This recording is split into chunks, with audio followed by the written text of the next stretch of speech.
Hello friends, goodwill classes में आपका स्वागत है। अब हम करने वाले हैं प्रतिशत विधि के न्यूमेरिकल। लास्ट वीडियो में मैंने आपको बताया था कि प्रतिशत विधि को कैसे कैसे अप्लाई किया जाता है। 2 फॉर्मूलेज मैंने आपको बताए थे, कौन सा फॉर्मूला कब पुटअप करना है। इन क्वेश्चन को करने से पहले आप लास्ट वीडियो को देख लीजिए, आपको ये जल्दी समझ में आएगा, बहुत अच्छे से भी समझ में आएगा। अब हम इस क्वेश्चन को स्टार्ट करते हैं। जब भी आपको पहले कोई भी क्वेश्चन होगा वो स्टेटमेंट में गिवन होगा, इस तरीके से गिवन होगा, तो आपको सबसे पहले आपको क्वेश्चन को रीड करके आपको इस तरीके से एक टेबल बनानी है। जो भी इंफॉर्मेशन क्वेश्चन में दी हुई है वो इंफॉर्मेशन आपको टेबल में लिखनी है। एक वस्तु की कीमत के बारे में बोल रहा है कि एक वस्तु की कीमत 4 रुपये प्रति इकाई होने पर, कितने रुपये होने पे कीमत? 4 रुपये प्रति इकाई होने पर एक उपभोक्ता उस वस्तु की 50 इकाइयाँ क्रय करता है। क्रय करने का मतलब खरीदता है। कितनी यूनिट्स लेता है? 50 यूनिट्स लेता है। अब कह रहा है कि कीमत 25% गिर जाने पर, जो कीमत है वो कितनी कम हो गई? 25% कीमत कम हो जाने पर मांग बढ़कर कितनी हो जाती है? 100 यूनिट्स हो जाती है। अब आपको कह रहा है कि मांग की लोच ज्ञात कीजिए।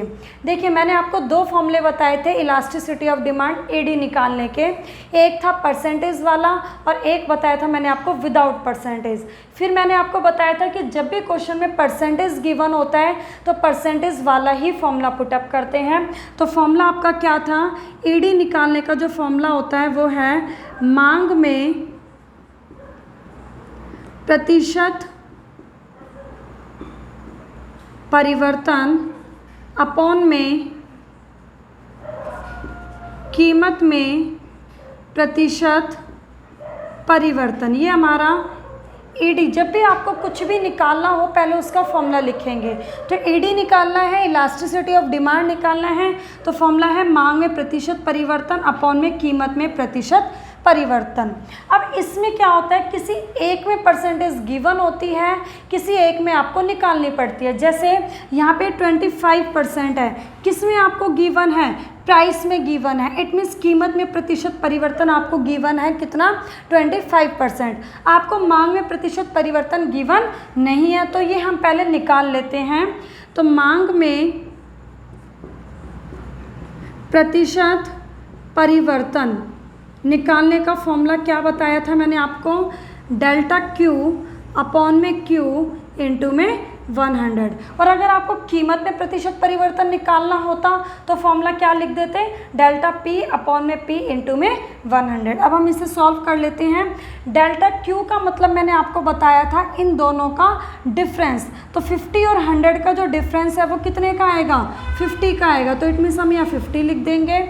क्यू का मतलब मैंने आपको बताया था पहली मात्रा पुटअप करते हैं हमेशा। तो पहली मात्रा कितनी है? 50। यहाँ 50 लिख देंगे और इनटू में कितना है? 100। तो 50 से 50 कैंसिल, तो ये कितना आ गया? 100% आ गया। क्या? मांग में प्रतिशत परिवर्तन। अब जो हमारा इलास्टिसिटी ऑफ डिमांड का फॉर्मूला है इसमें हम वैल्यू पुटअप कर देंगे। तो मांग में प्रतिशत परिवर्तन हमने निकाल लिया है कितना? 100 एंड डिवाइडेड बाय कीमत में प्रतिशत परिवर्तन आपको गिवन है कितना? 25। तो इसको आप कैंसिल करोगे तो कितना आ जाएगा? 4। ये हमारा क्या हो गया? आंसर। जब भी ईडी निकालते हैं तो ईडी के साथ आपको यूनिट्स या रुपीस कुछ नहीं लिखना, ऐसे ही छोड़ देना है आपको। तो ये निकल गया हमारा इलास्टिसिटी ऑफ डिमांड। अब यहाँ पे कई बार बुक में यहाँ पे माइनस भी लिखा होता है, तो अगर आप यहाँ पे माइनस लगाओगे तो आपको जो डिफरेंस लेना है तो वो भी आप माइनस में लिखते हैं, फिर वो कैंसिल हो जाता है, तो उसकी ज़रूरत नहीं है। ऐसे भी करेक्ट है, ये गलत नहीं है। आप इस तरीके से भी इसे सॉल्व कर सकते हैं। अब आइए हम नेक्स्ट क्वेश्चन देख लेते हैं। यहाँ पे भी हम सबसे पहले टेबल बनाएंगे। क्या कह रहा है? एक वस्तु की कीमत 10% गिर जाने से। ये कह रहा है कि प्राइस 10% गिर जाने से। अब कई बार बच्चे यहाँ लिख देते हैं 10%, ये गलत है। क्यों? क्योंकि हमें पहले तो ये पता ही नहीं है कि प्राइस कितना था। अब प्राइस क्या कह रहा है कि कितना गिर गया? 10%। एक तरीके का डिफरेंस है कि प्राइस कम होके कि किसी वस्तु की कीमत, जैसे मान के चलिए पहले 100 थी, अब वो कह रहा है कि प्राइस 10% कम हो गया। तो 10% कम होने के बाद प्राइस कितना हो जाएगा? 90। तो ये जो 10% है इन दोनों का क्या है? ये डिफरेंस है कि प्राइस कितना कम हुआ है? 10%। तो इसकी मांग ये कह रहा है कि 100 इकाइयों से बढ़कर कितनी हो जाती है, 120 इकाइयाँ हो जाती हैं। हमें क्या निकालना है, इलास्टिसिटी ऑफ डिमांड निकालना है। तो इलास्टिसिटी ऑफ डिमांड वही है, कैसे निकालोगे, प्रतिशत गिवन है तो सेम आपका इसी तरीके से होगा। प्रतिशत गिवन होता है तो फॉर्मूला भी हम कौन सा पुटअप करते हैं, प्रतिशत वाला। इट मीन्स मांग में प्रतिशत परिवर्तन अपॉन में कीमत में प्रतिशत परिवर्तन, ये हमारा फॉर्मूला होता है। अब 10% जो दिया हुआ है वो किस में दिया हुआ है, कीमत में प्रतिशत परिवर्तन। आपको मांग में प्रतिशत परिवर्तन नहीं दिया हुआ तो इसे हम यहाँ पे कैलकुलेट कर लेंगे। मांग में प्रतिशत परिवर्तन क्या फॉर्मूला होता है, डेल्टा क्यू अपॉन में क्यू इंटू में 100। ओके, अब डेल्टा क्यू का मतलब क्या होता है, इन दोनों का डिफरेंस। तो डिफरेंस कितना है, 20 का। क्यू का मतलब हमेशा क्या होता है, पहली मात्रा कितनी है, 100 इंटू में 100, ये कैंसिल हो गया तो आपका कितना आ गया, 20% आ गया। आपको स्टेप बाय स्टेप ज़रूर करना है। आप कई बार क्या करते हैं, एडी का फॉर्मूला ना लिख के डायरेक्टली स्टार्ट कर देते हैं, ऐसे नहीं करना। जो पूछा है पहले उसका फॉर्मूला लिखना है, फिर क्वेश्चन स्टार्ट करना है। स्टेप बाय स्टेप के मार्क्स होते हैं। अब मांग में प्रतिशत परिवर्तन हम निकाल चुके हैं। ईडी इलास्टिसिटी ऑफ डिमांड में हम वैल्यू पुटअप कर देते हैं। मांग में प्रतिशत परिवर्तन आपने कितना कैलकुलेट किया है, 20, और अपॉन में कीमत में प्रतिशत परिवर्तन आपको गिवन है 10। इसको कैंसिल करोगे तो आपका 2 क्या आ गया, आंसर। ये हमने क्या निकाल लिया, इलास्टिसिटी ऑफ डिमांड निकाल लिया। तो ये हमने क्या किया, प्रतिशत वाले क्वेश्चन किए हैं। अभी देख लेते हैं इसको, रफ करने के बाद क्वेश्चन नंबर 3 देख लेते हैं कि वो कैसे होगा।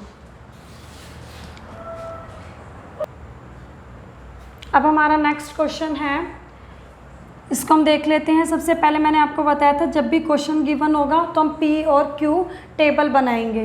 क्या है, एक वस्तु की कीमत 5 से बढ़कर 6 रुपये होने पर, कीमत के लिए कह रहा है कि 5 से बढ़कर कितने रुपए हो जाती है, 6 रुपये होने पर उसकी मांग 10% कम हो जाती है। वही चीज़ है, जितनी भी थी उसकी मांग पहले, अब वो कितनी कम हो गई, मांग 10% कम होगी। इट मीन्स अगर मांग पहले 100 थी तो मांग कम होगी 10%, यानी कि घटकर कितनी हो गई, 90। तभी तो डिफरेंस कितना आ रहा है, 10% का आ रहा है। क्योंकि जब कीमत बढ़ती है तो ये कंफर्म है कि मात्रा क्या होती है, कम होती है। जो लॉ ऑफ डिमांड है वो हमेशा अप्लाई होता है।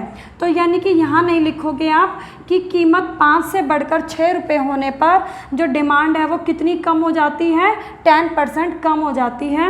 हमें क्या निकालना है, मांग की लोच।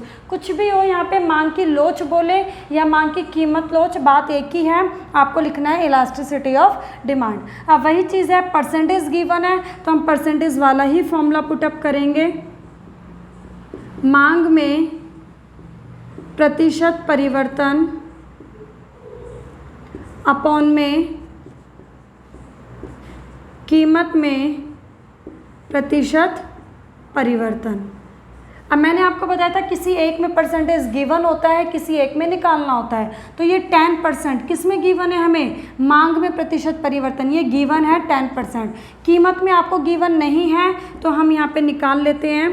कीमत में प्रतिशत परिवर्तन क्या होता है, फॉर्मूला डेल्टा पी अपॉन में पी इंटू में 100। अब जो डेल्टा पी होता है वो इनका डिफरेंस कितना, 5 और 6 का डिफरेंस कितना है, 1। पी का मतलब होता है इनिशियल प्राइस, पहली कीमत कितनी है, 5 इंटू में 100। जब इसे कैंसिल करोगे तो ये कितना आ गया, 20% आ गया।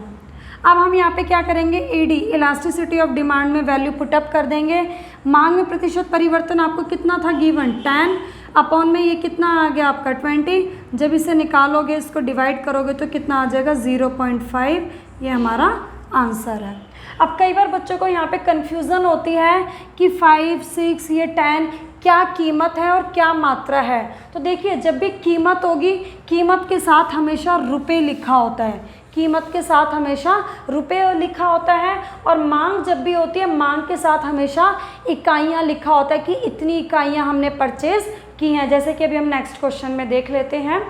यहाँ पे है x, ये आपका कंप्लीट हो गया है। नेक्स्ट क्वेश्चन, x वस्तु की कीमत, यहाँ पे भी सबसे पहले हम टेबल बनाएंगे।